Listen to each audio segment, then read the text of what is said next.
بسم اللہ الرحمن الرحیم۔ باب الاغتباط فی العلم والحکمہ۔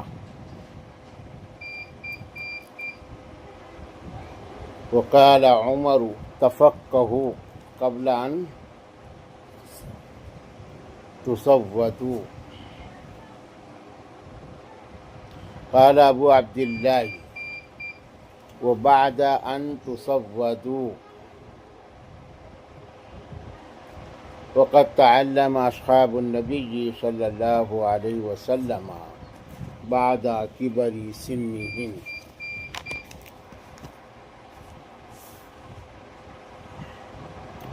به قال حدثنا الحمیدی قال حدثنا سفیان قال حدثنا اسماعیل بن ابی خالد قال على غير ما حدثناه الزهري قال سمعت قيس بن أبي حازم قال سمعت عبد الله بن مسعود رضي الله عنهم قال قال النبي صلى الله عليه وسلم لا حسد إلا في اثنتين: رجل آتاه الله مالا فسلطه على هلكته في الحق، ورجل آتاه الله الحكمة فهو يقضي بها ويعلمها۔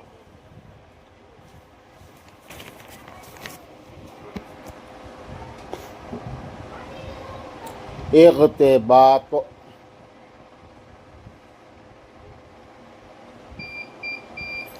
غیبتاتن سے ہے۔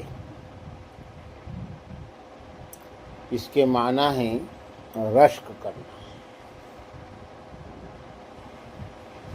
حضرت امام بخاری رحمۃ اللہ علیہ نے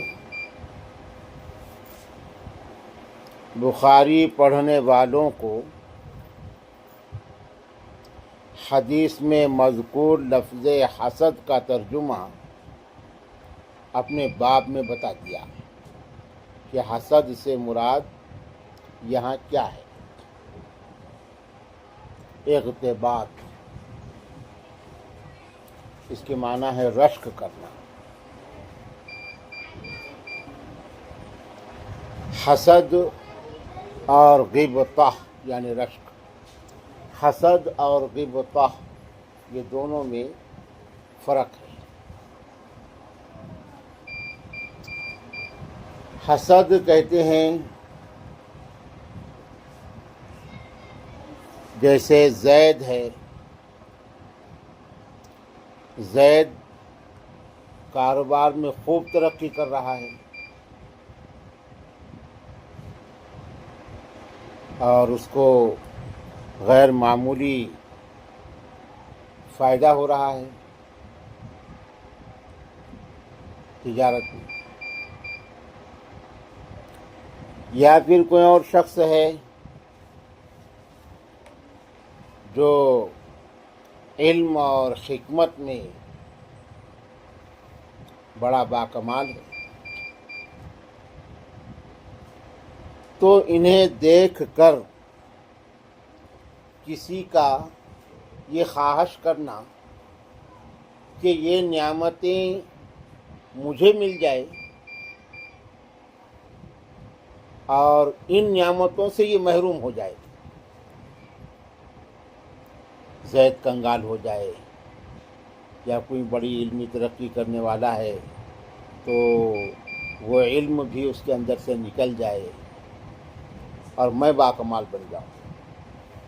اس کو حسد کہتے ہیں۔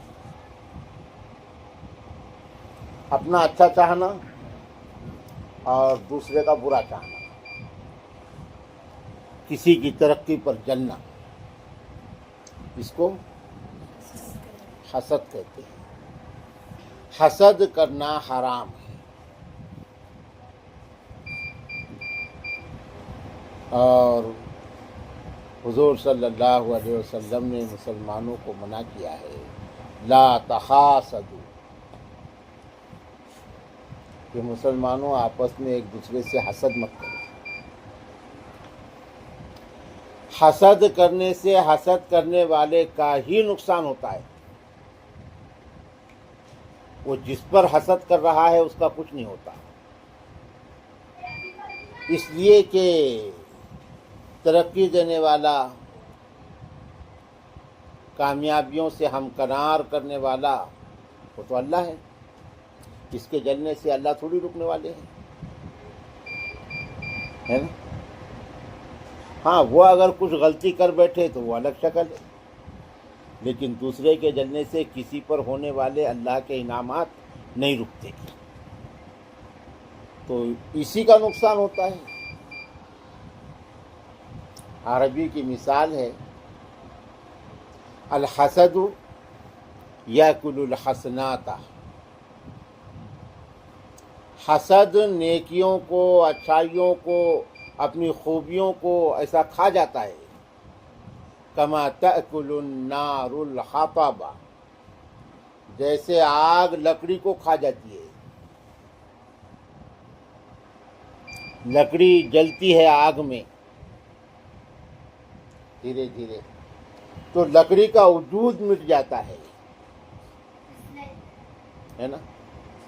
آگ بنتی ہے، آگ سے راکھ بنتی ہے، اور راکھ بکھر جاتی ہے، ختم ہو جاتی ہے. تو جس طرح آگ سے لکڑی کا وجود ختم ہو جاتا ہے اور آگ لکڑی کو کھا جاتی ہے، ایسے ہی حسد ایک روحانی آگ ہے جو خود حسد کرنے والے کو ختم کر دیتی ہے. یعنی اس کے ہی کمالات ختم ہو جاتے ہیں. وہ کوشش اور محنت کرنا اپنے اندر کوئی کمال پیدا کرنے کے لیے، تو وہ انہی چیزوں میں لگ جاتا ہے. دوسروں سے دشمنی کرنے میں، عناد میں، بغض میں، جلنے میں لگ جاتا ہے. اسی میں ٹائم پاس کر دیتا ہے نا. تو حسد کرنا اچھی چیز نہیں ہے.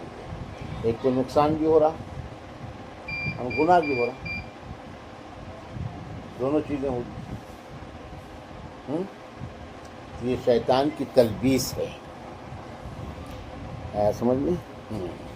شیطان کا دھوکہ ہے. اس کے بالمقابل یا اس کے بالعکس غیبتہ یعنی رشک کرنا، یہ جائز ہے، بلکہ کرنا چاہیے.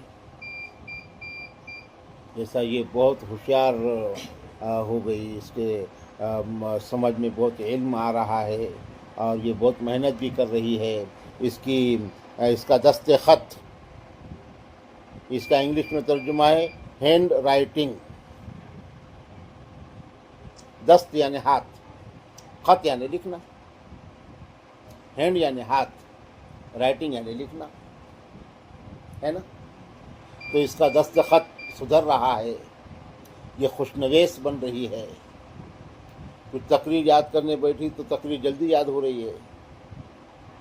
عربی الفاظ معنی بھی اس کو بہت یاد ہے. وہ عربی میں کچھ بولے تو سمجھ بھی جاتی ہے، اور کبھی بات بھی کر دیتی ہے عربی میں. تو آپ اس کو دیکھ کر رشک کر رہے ہیں، ماشاءاللہ یہ تھوڑی سی محنت کی طرف توجہ کر رہی ہے، محنت کر رہی ہے تو فائدہ ہو رہا ہے. اور اللہ نے اس کو غیر معمولی ذہن بھی دیا ہے، ٹک ٹک دیکھتی ہو، ہے نا. اللہ نے اس کو غیر معمولی ذہن بھی دیا ہے. تو رشک کرنا کہ اللہ مجھے بھی اس کے جیسا ذہن دے اور اس کے جیسا ذوق دے، تاکہ میرا بھی فائدہ ہو جائے، اور اللہ اس کو اور ترقی دے. اس کو رشک کہتے ہیں. اس کو کیا کہتے ہیں؟ رشک. اسی کو عربی میں غیبتہ اور اغتباط کہتے ہیں. یہ جائز ہے، بلکہ اس کا حکم بھی ہے، یہ کرنا چاہیے. اور رشک قائم کرنا چاہیے حقیقی کمالات میں. حقیقی کمالات، کسی کے جیسا مالدار بننے میں محض رشک نہیں کرنا. ہاں رشک اس میں کرنا ہے کہ اللہ نے اس کو خوب مال دیا ہے حلال طریقے سے، اور ماشاء اللہ اس کے پاس مال رہنے کی وجہ سے وہ نیکیوں کے راستے میں دوسروں سے زیادہ سبقت لے جا رہا ہے.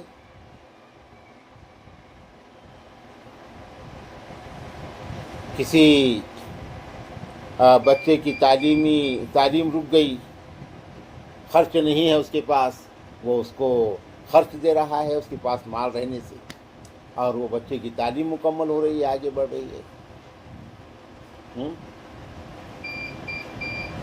کسی کی شادی رک گئی، وہ اس میں تعاون کر رہا ہے.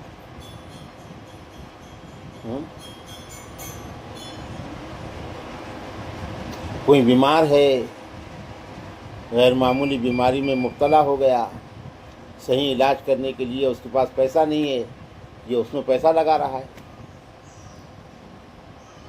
اے اللہ اس کے جیسا مجھے بھی تو نے مالدار بنایا تو میں بھی ایسا کام کروں گا. اس کو رشک کہتے ہیں، یہ کر سکتے ہیں، ہے نا. اس تناظر میں مالدار بننے کے لیے رشک کر سکتے ہیں کسی کی طرح. دوسری چیز یہ کہ علم میں کہ ماشاء اللہ وہ بڑا عالم ہے،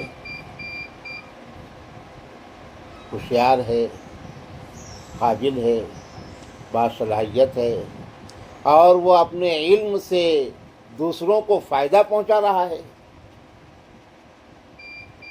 خاموش بیٹھا ہوا نہیں ہے، بلکہ وہ برابر اپنے ضروری کاموں کے ساتھ دوسروں کو فائدہ پہنچانے کے لیے وقت نکال رہا ہے. کچھ کتابیں پڑھا رہا ہے، کہیں مسجدوں میں درسی حلقے لگا رہا ہے، درس دے رہا ہے، وعظ کر رہا ہے، تقریریں کر رہا ہے. لوگ اس کے پاس مسائل پوچھنے کے لیے آ رہے ہیں، لوگوں کو مسائل بتا رہا ہے. یعنی دین کی، علم کی خدمت میں لگا ہوا ہے، اس لیے کہ اس کے پاس میں علم ہے، قابلیت ہے، صلاحیت ہے. تو ایسے علم والے پر بھی رشک کر سکتے ہیں. اللہ نے علم بھی دیا اور خدمت کرنے کا جذبہ بھی دیا، تو رشک کر سکتے ہیں کہ اللہ اس کے جیسا مجھے تو قابل بنا دے.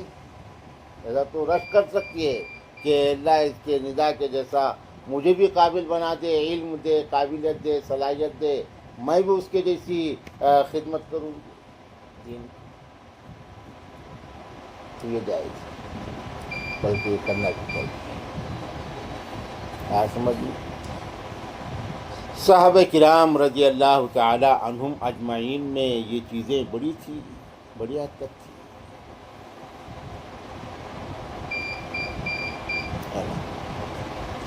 کہ مالدار صحابہ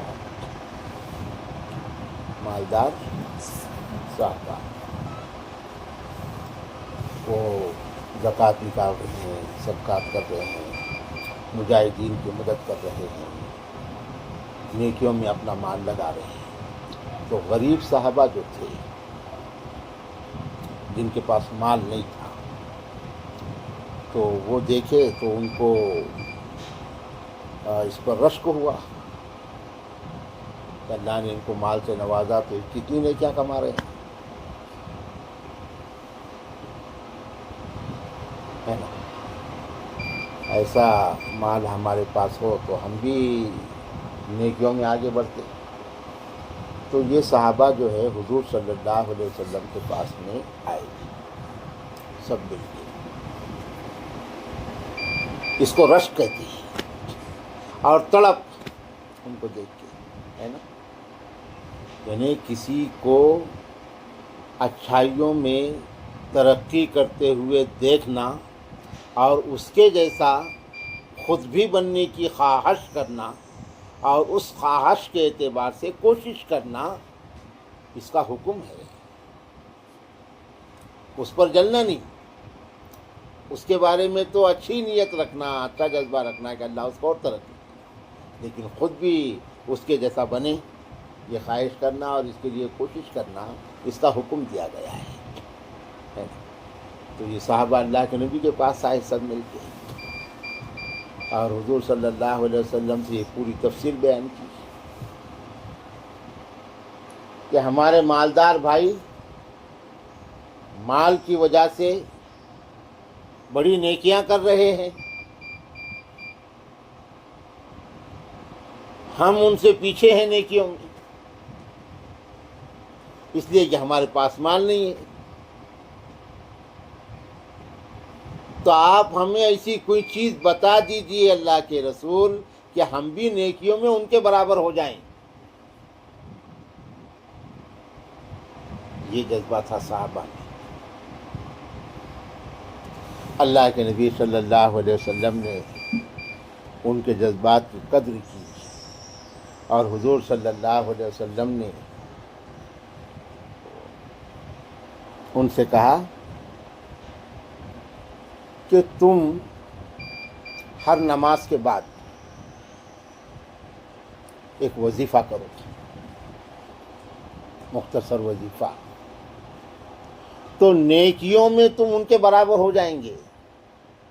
وہ مال خرچ کر رہے ہیں، تم یہ وظیفہ کرو، کیونکہ بدلہ دینے والا تو اللہ ہے نا۔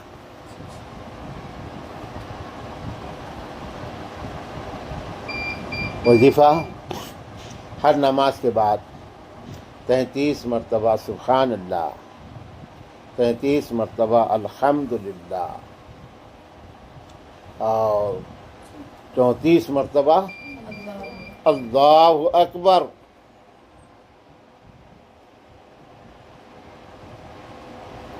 یہ تسبیح ہے، تو تم نیکی میں ان کے برابر ہو جائیں گے۔ بہت خوش ہو گئے صحابہ، خوش ہو گئے، اور اللہ کے نبی کے پاس سے آئے، اب نماز ہوئی جو پہلی نماز، تو وہ جتنے تھے وہ سب جو ہے فرض نماز کے بعد دعا ہو گئی تو دعا کے بعد بیٹھ گئے اور وظیفہ کرنے لگ گئے جو اللہ کے نبی نے بتایا تھا۔ ایک دن ہوا، 2 دن ہوئے، مالدار صحابہ نے غور کرے کہ یہ 2-3 دن سے کیا کر رہی ہے، پہلے تو نہیں بیٹھتے تھے ایسا، ہاں ہم دیکھ رہے ہیں یہ 2-3 دن سے یہ کچھ پڑھ رہے ہیں، یہ کیا کر رہے ہیں، کھوج کرے انہوں نے۔ یہ عادت تھی صحابہ کی، یہ اتنا کیسا اس کو یاد ہو جا رہا سبق، یہ کھوج کر رہے، یہ تہجد میں اٹھی، تہجد پڑھ کے پڑھتے بیٹھی، میں بھی ایسا کروں، یہ ہونا چاہیے، ہے نا، ایسا ہونا چاہیے۔ ہاں، ہماری کلاس میں سب باتیں کرتے بیٹھتے، اور میں دیکھتی یہ اکیلی جو ہے اپنا کام میں کام مصروف رہتی، اس لیے اس کو جو ہے اتنی ترقی ہو رہی ہے علمی اعتبار سے، اور ہم بھی اس کے جیسا کریں گے، یہ چیز ہونا چاہیے۔ یہ صحابہ کی سنت ہے نا۔ ہاں، وقت بڑی قیمتی چیز ہے، وقت کو خریدا نہیں جا سکتا، وقت کو پکڑا نہیں جا سکتا، وقت کو گرفتار نہیں کیا جا سکتا۔ جس طرح پگھلتے برف کو آپ جمع ہوا نہیں رکھ سکتے، ہے سمجھ میں؟ تو مالدار صحابہ نے دیکھے کہ یہ کیا کر رہے ہیں، انہوں نے کھوج کیے، معلوم یہ ہوا کہ یہ تسبیحات کر رہے ہیں، اور اللہ کے نبی نے انہیں بتایا ہے۔ تو مالدار صحابہ نے بھی شروع کر دیے تسبیحات معلوم کر کے، انہوں بھی پڑھنا شروع کر دیے۔ پھر یہ صحابہ اللہ کے نبی کے پاس آئے، کہا کہ اللہ کے نبی یہ تو انہوں نے بھی کرنا شروع کر دیے۔ اس پر اللہ کے نبی صلی اللہ علیہ وسلم نے بڑا پیارا جملہ کہا، فرمایا ذالک فضل اللہ یؤتیہ من یشاء، ذالک فضل اللہ یؤتیہ من یشاء، یہ اللہ کا فضل ہے، وہ جس کو چاہتا ہے عطا کر دیتا ہے نا۔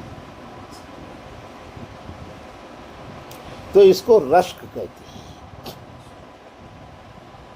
رشک کرنا جائز ہی نہیں بلکہ مستحسن ہے، اچھا ہے۔ باب الاقتباط فی العلم والحکمہ، علم اور حکمت میں رشک کرنے کا بیان۔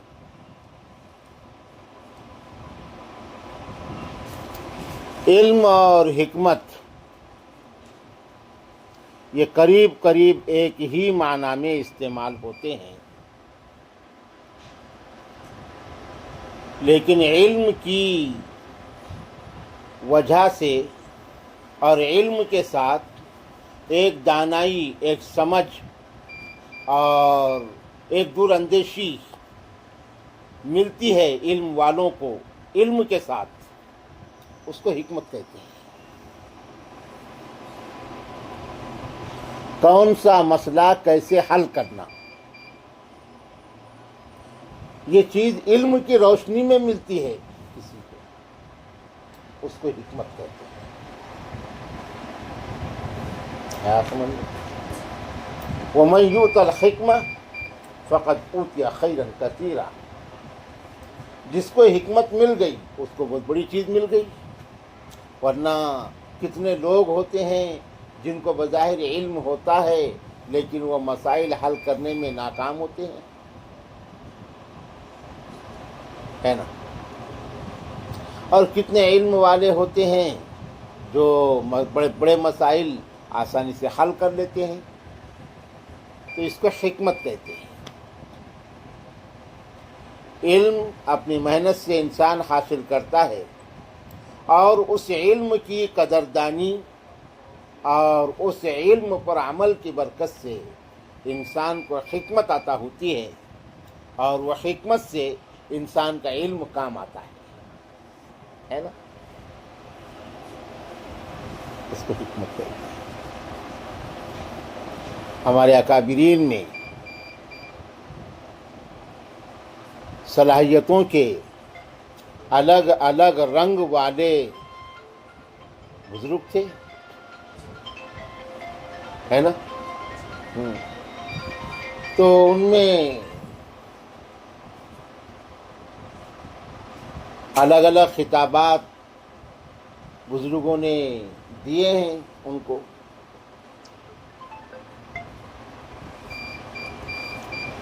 کوئی مفکر اسلام بنا، کوئی شیخ الاسلام بنا، کسی کو شیخ الہند کہا گیا، کسی کو حکیم الامت کہا گیا، کسی کو حکیم الاسلام کہا گیا، ہے نا۔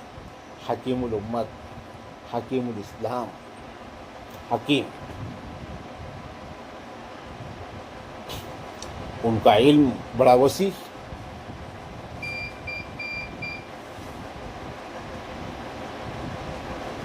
اگر تم نے یہ طے کیے کہ میں اپنے بزرگوں میں حضرت مولانا ابو الحسن علی میاں ندوی رحمۃ اللہ علیہ کو پڑھوں گی، تو تمہاری زندگی بھر ان کی کتابیں ختم نہیں ہوں گی، خالی وہ ان کی کتابیں پڑھیں گے مولانا علی میاں کی۔ تم نے چن لیا قاری طیب صاحب رحمۃ اللہ علیہ کو، میں ان کو پڑھوں گی، زندگی بھر ان کی کتابیں ختم نہیں ہوں گی، ان پر ریسرچ اور پی ایچ ڈی۔ ایسا مولانا اشرف علی تھانوی، ایسے لوگ ہیں۔ مگر کہا اگر 10 منٹ ہم پڑھنے کے لیے بلائے، 10 منٹ بیٹھے، تو وہ 10 منٹ بھی تم کتابوں میں نہیں دیکھتے ہمارے سامنے۔ اتنی فل روشنی میں بھی تم چوری کرنے سے نہیں گریز کرتے تو اندھیرے میں کیا ہے؟ کون دیکھ رہا؟ یہ ہمارا فرض ہے بولنا، سمجھانا، بتانا۔ وہ تمہاری بد نصیبی ہے کہ بولا ہوا تمہارے اوپر اثر نہیں کرنا، وہ تمہاری بد نصیبی ہے۔ وہ اس بات کا ہمارے لیے اشارہ ہے کہ اللہ تعالیٰ ان کو علم نہیں دینا چاہتا، اس لیے کہ یہ اس کے اہل ہی نہیں ہے، یہ اس کے اہل ہی نہیں ہے، بول رہی بھی، اس لیے اللہ تعالیٰ ان کو علم نہیں دینا چاہتا۔ یہ ہمارے لیے اشارہ ہے، لیکن یہ ہمارا فرض ہے کہ ہم کو تو بیوپار کرنا ہے، ہم کو تو تجارت کرنا ہے۔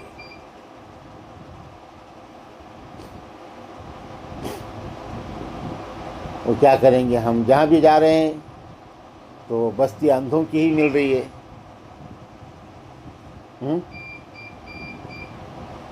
اور ہمارا دھندا آئینوں کا ہے،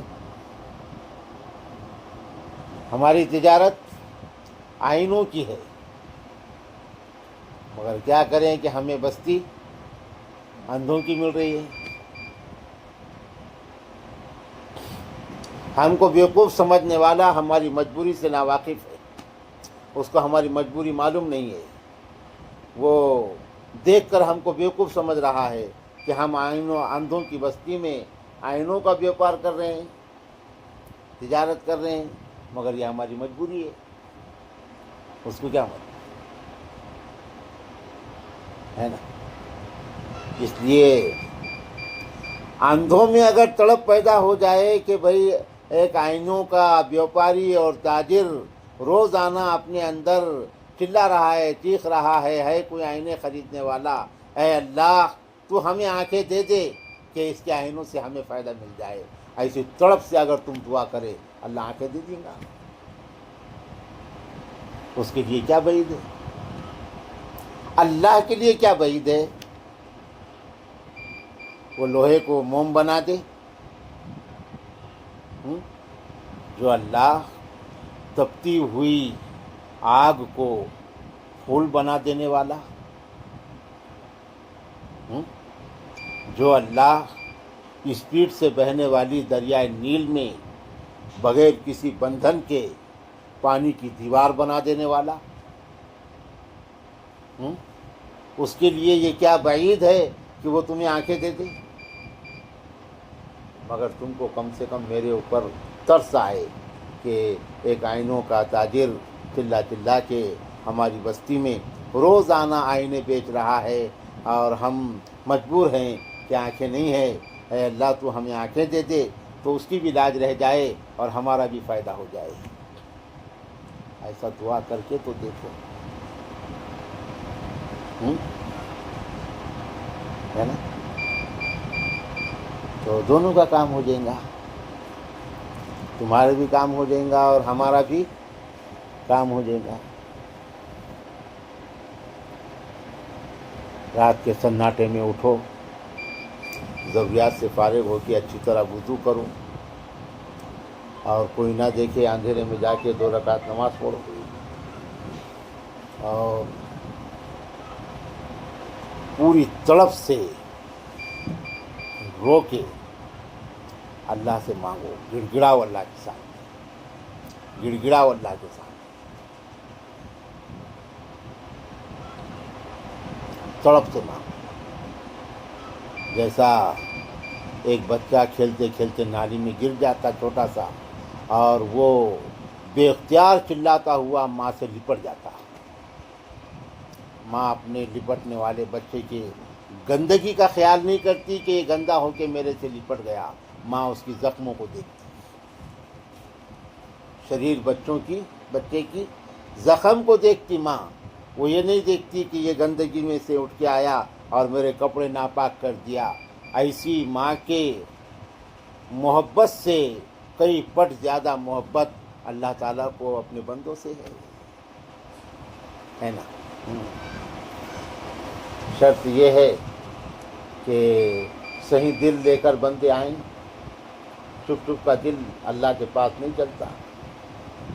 دنیا کو خوش کریں گے لترے پنے سے، لترا پن اختیار کر کے دنیا کو دھوکہ دیا جا سکتا ہے کہ اس کے منہ پہ آپ اس کے معتقد بن گئے اور اس کے پیٹھ پیچھے آپ کو اس سے غرض نہیں ہے. آپ کسی کو خوش کرنے کے لیے اس کے منہ پہ اس کی تعریف کر دیں اور اس کے پیٹھ پیچھے اس کی مذاق کریں. یہ دنیا میں ہو سکتا ہے، لیکن اللہ کے پاس صرف سچائی چلتی ہے نا، صرف سچائی چلتی. ان اللہ یعلم خائنۃ الاعین وما تخفی الصدور. اللہ آنکھوں کی خیانت کو بھی جانتے ہیں کہ آنکھوں سے دیکھ کر کیا سوچ رہا ہے. اور اللہ تعالیٰ دل کے چھپے ہوئے رازوں سے بھی واقف ہوتے ہیں. وہ اللہ ہے، ان کو دھوکہ نہیں دیا جا سکتا، اس لیے ان کے پاس سچائی ہے.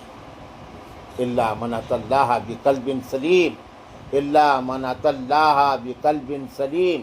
جو اللہ کے پاس سلامتی والا دل لے کر آتا ہے تو اللہ کے پاس اس کو جگہ مل جاتی ہے.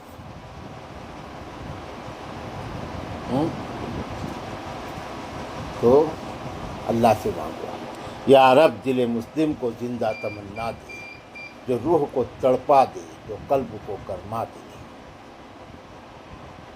اس دور کی ظلمت میں ہر قلب پریشاں کو وہ داغ محبت دے، جو چاند کو شرما دے. میں بلبل نالا ہوں ایک اجڑے گلستاں کا، محتاج کو داتا جائے. تاثیر کا سائل ہوں، محتاج کو داتا دے. اللہ سے مانگو، وہ دے گا، مگر سچائی کے ساتھ.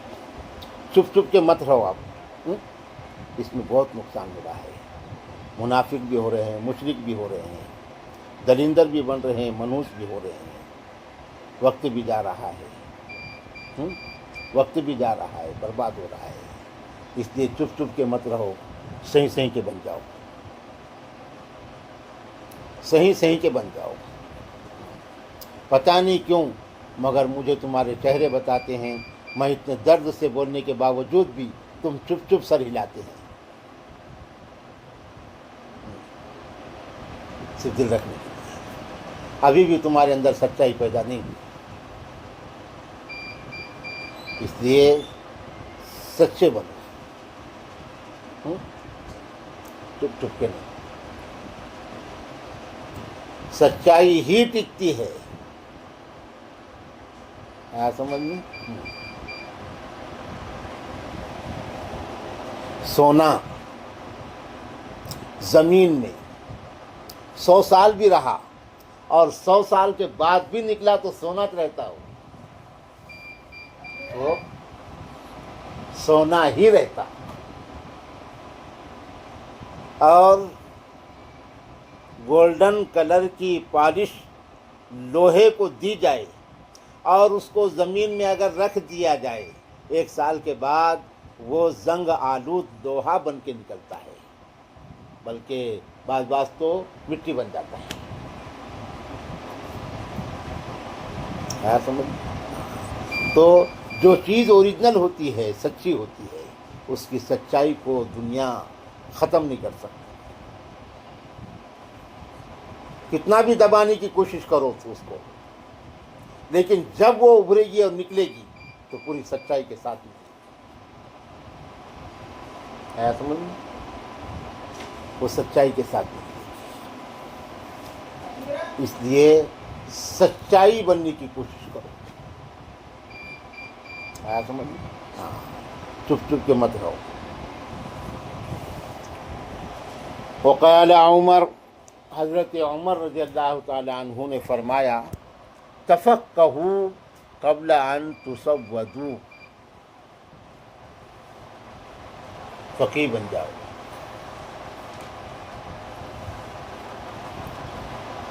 علم حاصل کرو سمجھداری کے ساتھ،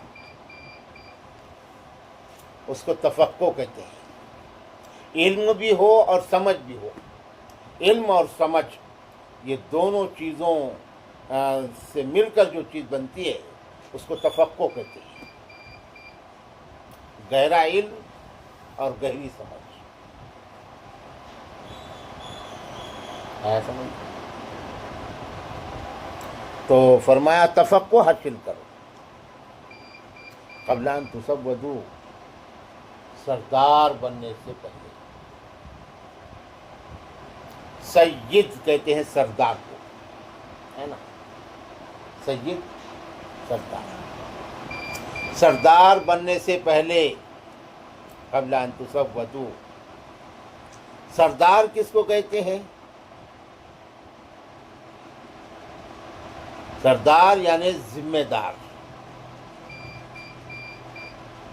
گھر کا سردار، گھر کا ذمہ دار، سردار، مدرسے کا سردار، مدرسے کا ذمہ دار، کسی تنظیم اور جماعت کا سردار، وہاں کا ذمہ دار، ہے نا، مدرسے کا صدر، جماعت کا امیر، گھر کا بڑا سرپرست، یہ سردار ہوتے ہیں۔ یہ سب کے لیے ایک لفظ ہے سردار۔ گاؤں کا ذمہ دار مطلب گاؤں کا سردار، ضلع کا ذمہ دار، ضلع کا سردار، ہے نا۔ پھر وہ کسی بھی میدان کا، مدرسے کا ہو، جماعت کا ہو، تنظیم کا ہو، گھر کا ہو، محلے کا ممبر ہو، گاؤں کا سرپنچ ہو، شہر کا نگر ادھیکش ہو، تعلقے کا آمدار ہو، کوئی بھی ذمہ دار، یہ سب سردار۔ تو ذمہ داری، ذمہ دار تو میں اتنے لوگوں کی میرے اوپر ذمہ داری ہے، ان کی اچھی بری چیزوں کا خیال رکھنا اور ان کی مشکلات کا مداوع کرنا، ان کے مشکلات کو حل کرنے کی کوشش کرنا، راستہ نکالنا، یہ ذمہ داری ہے نا۔ تو جتنے عہدے ہوتے ہیں وہ ذمہ داریوں پر مشتمل ہوتے ہیں، وہ کرسی پر بیٹھنے کے لیے اور شان کرنے کے لیے اور اترانے کے لیے نہیں ہوتے، مگر آج دنیا نے عہدوں کو اترانے کی ایک چیز بنا دی ہے نا، یا پھر مال دھن دولت بٹورنے کا ذریعہ بنا دیا، حالانکہ اس سے عہدوں کا کوئی تعلق ہی نہیں ہے۔ عہدہ یعنی ذمہ داری، یہ الگ بات ہے۔ دنیا کا پورا سسٹم بدل گیا، پورا سسٹم بدل گیا۔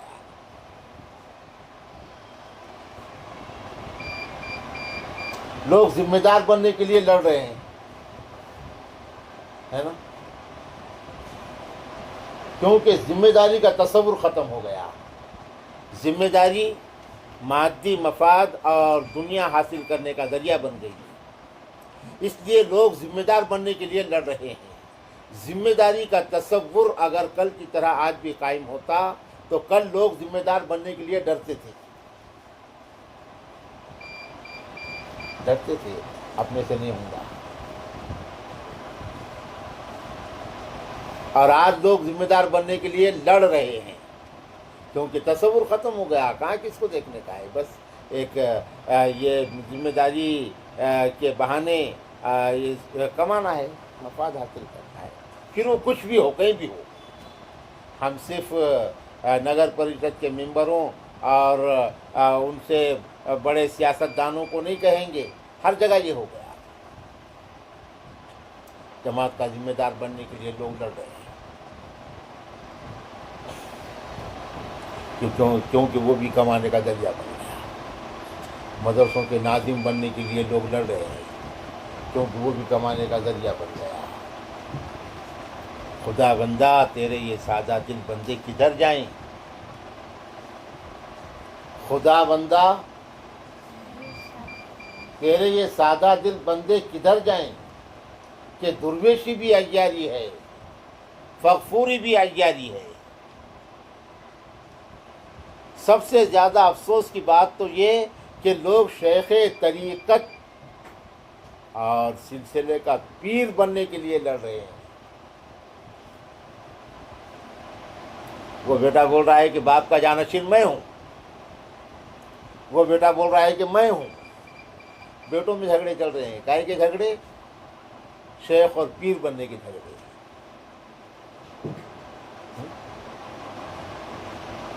ارے شیخ اور پیر وہ تو کردار سے بنے گا نا، علم سے بنے گا، کردار سے بنے گا،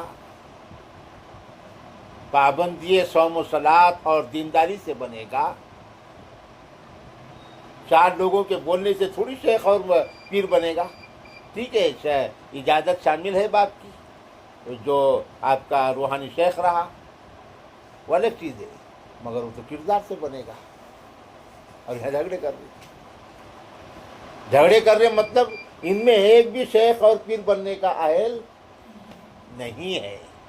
یہ جھگڑے کیوں کر رہے؟ اس لیے کہ وہاں تحفے ملتے، تحائف ملتے، بیوقوف مریداں لا کے پیسے دیتے، ہے نا، بیوقوف مریداں۔ جب وہ دیکھ رہے کہ بھائیاں لڑ رہے تو انہوں نے دونوں کو بھی چھوڑ دینے کا نا، مریداں بھی دو طرف تقسیم ہو رہے، آدھے ان کی طرف آدھے ان کی طرف۔ ایسا حال ہو گیا عاطفہ دنیا کا۔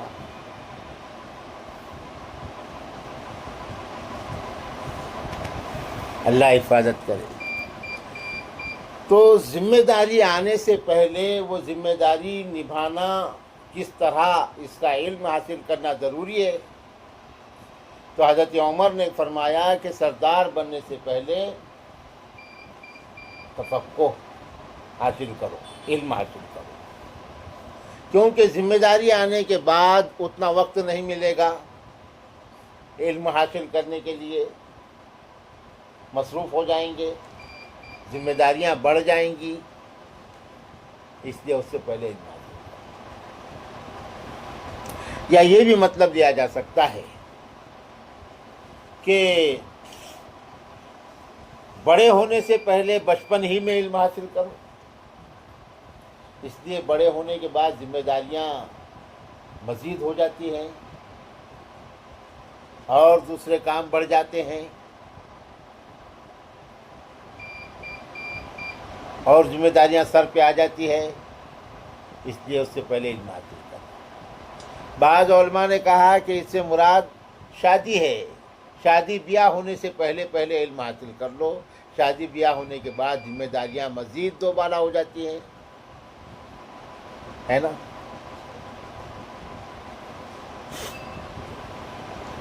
حضرت امام ابو عبداللہ بخاری، یہ خود امام بخاری ہے ابو عبداللہ، انہوں نے فرمایا کہ وہ بعد ان تصودوا، انہوں نے اس کو باقی رکھتے ہوئے حضرت عمر نے فرمایا کہ سردار بننے سے پہلے علم حاصل کرو، لیکن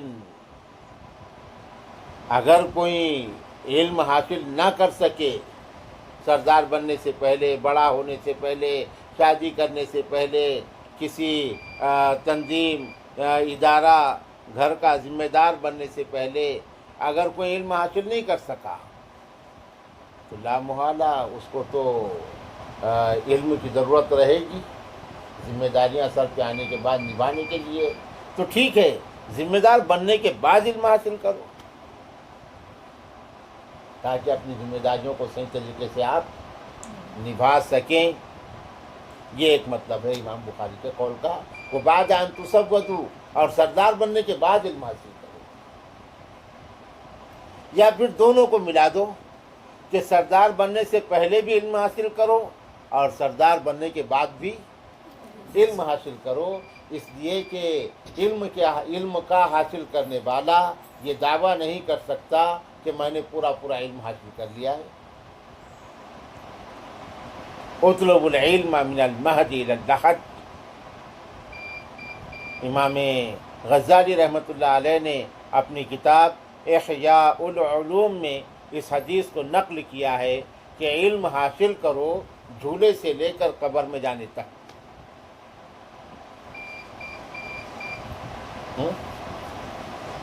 علم ختم نہیں ہوگا، ورق تمام ہوا، مدحہ بھی باقی ہے، ورق تمام ہوا، مدحہ بھی باقی ہے، سفینہ چاہیے اس بحر بے کراں کے لیے۔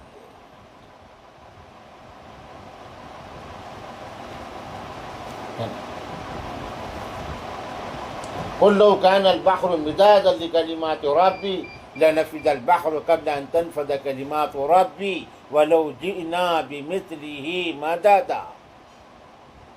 اللہ کہتے ہیں قرآن میں، اے محمد صلی اللہ علیہ وسلم آپ کہہ دیجئے کہ اگر اللہ کے علوم لکھنے کے لیے سمندر روشنائی بن جائے اور درخت قلم بن جائیں اور درختوں سے کی قلمیں بنا کر لکھنا شروع کیا جائے تو درختوں کی قلمیں ختم ہو جائیں گی، سمندروں کی روشنائی ختم ہو جائے گی، لیکن اللہ کے علوم، معارف، اللہ کی تعریف، اللہ کے کمالات، اللہ کی قدرت کے سارے چیزیں یہ ختم نہیں ہوں گی۔ اس لیے امام بخاری رحمۃ اللہ علیہ نے کہا کہ علم حاصل کرو سردار بننے سے پہلے سے لے کر سردار بننے کے بعد بھی حاصل کرو، یعنی زندگی بھر حاصل کرو۔ اور امام بخاری کہتے ہیں کہ صحابہ کرام نے تو بڑے عمر میں ہی علم حاصل کیا ہے، کیونکہ ان کے پاس اسلام آیا تو کوئی صحابی 30 سال کے تھے، کوئی 40 سال کے تھے، کوئی 50 سال کے تھے جب انہوں نے ایمان قبول کیا، اس کے بعد ہی علم حاصل کیا ہے نا انہوں نے۔ اس کے بعد کی نسلوں نے بچپن میں حاصل کیا شروع سے، لیکن جو بڑے صحابہ تھے انہوں نے تو بڑے ہونے کے بعد ہی علم حاصل کیا ہے۔ وقد تعلم اصحاب النبی صلی اللہ علیہ وسلم بعد کبر سنهم، اور علم حاصل کیا ہے نبی پاک صلی اللہ علیہ وسلم کے صحابہ نے اپنی عمر کے بڑے حصے میں، یعنی بڑی عمر میں۔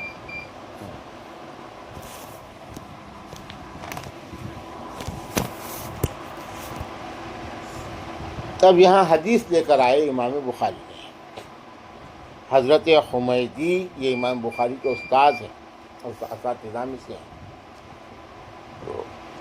امام بخاری رحمہ اللہ نے کہا کہ ہم سے حضرت حمیدی نے بیان کیا ہے یہ حدیث۔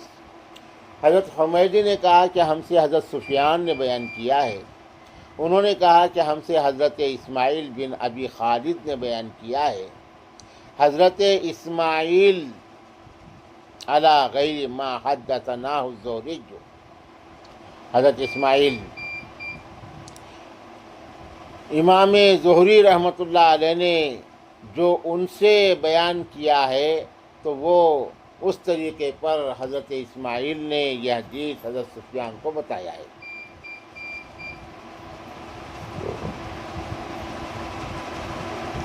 قال، انہوں نے کہا، سمعت قیس بن ابی حازم، میں نے حضرت قیس بن ابو حازم کو سنا ہے، انہوں نے کہا کہ میں نے حضرت عبداللہ ابن مسعود رضی اللہ تعالی عنہ کو سنا ہے، اور حضرت عبداللہ ابن مسعود نے فرمایا کہ نبی کریم صلی اللہ علیہ وسلم نے ارشاد فرمایا، کیا فرمایا؟ لا حسد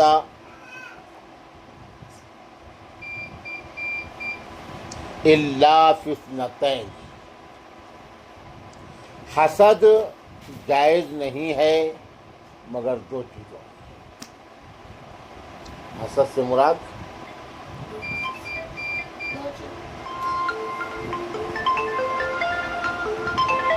حسد سے مراد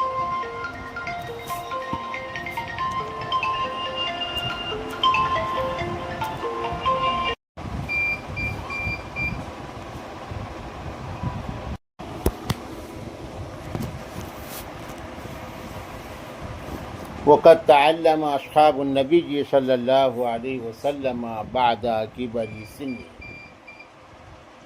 اور تحقیق کے علم حاصل کیا ہے نبی کریم صلی اللہ علیہ وسلم کے اصحاب نے، صحابہ کرام نے، ان کی عمر کے بڑے حصے میں، یعنی بڑے ہونے کے بعد، اس لیے کہ انہوں نے جب ایمان قبول کیا تو لامحالہ وہ بڑی عمر کے ہی تھے، کوئی 20 سال کا، 30 سال کا، 40 سال کا، 50 سال کا۔ تو ایمان قبول کرنے کے بعد ہی حضور صلی اللہ علیہ وسلم سے انہوں نے فیض علم حاصل کیا ہے۔ اس سے امام بخاری رحمۃ اللہ علیہ یہ دلیل حاصل کر رہے ہیں کہ سردار بننے کے بعد بھی علم حاصل کرنا چاہیے، مطلب بڑے ہونے کے بعد بھی۔ بچپن میں اگر موقع ہی نہیں آیا یا وہ ویسے حالات ہی نہیں رہے تو بڑے ہونے کے بعد علم حاصل کرو۔ ایسا نہیں ہے کہ آپ 25 سال کے ہو گئے، بچپن میں قرآن سیکھے نہیں اور نماز بھی سیکھے نہیں، آپ کہیں جمتا کیا؟ ایسا نہیں ہے نا۔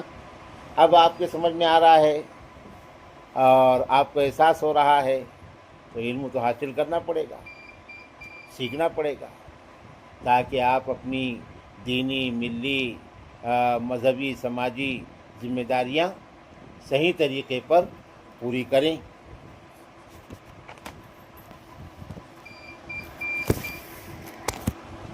یہ حدیث پیش کی امام بخاری نے اپنے اس باب کے ذیل میں، باب الاقتباس فی العلم والحکمہ۔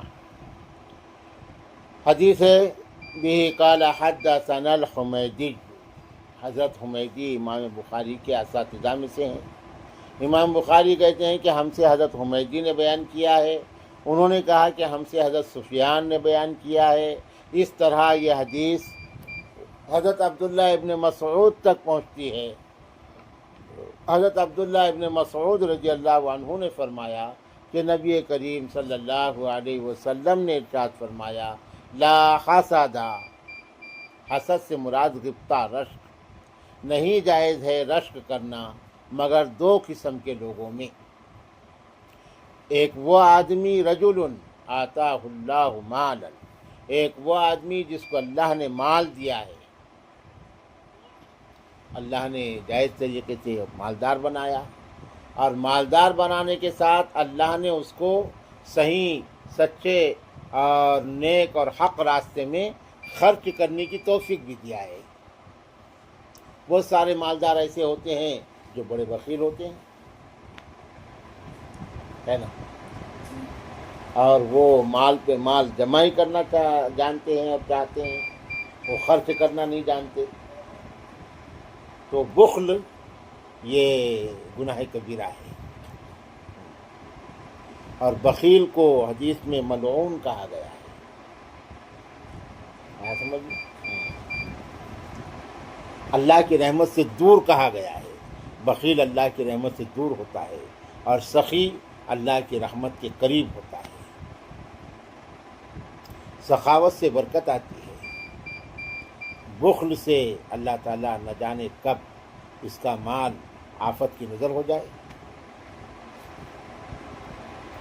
اور بخل کرنے سے اس کی سزا ہے یطوقونہم بہ یوم القیامہ، اس کا مال طوق بن کے اس کے گلے کو لپٹ جائے گا، کہیں ہے کہ اژدہا بن جائے گا، اس کے گلے کو لپٹ جائے گا، کہے گا نہ کنزو کا نہ مالو کا، میں تیرا مال ہوں، میں تیرا خزانہ ہوں، جس کو تو جب جب کے رکھتا تھا، ضرورت مندوں پر اور ضرورت کی جگہوں میں خرچ نہیں کرتا تھا۔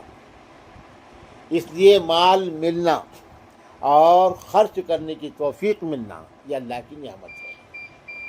تو وہ آدمی جس کو اللہ تعالیٰ نے مال دیا ہے، فصلتہ علی ہلاکتہ فی الحق، اور صحیح راستوں میں مال خرچ کرنے کی توفیق بھی دیا ہے، وہ قابل رشک ہے۔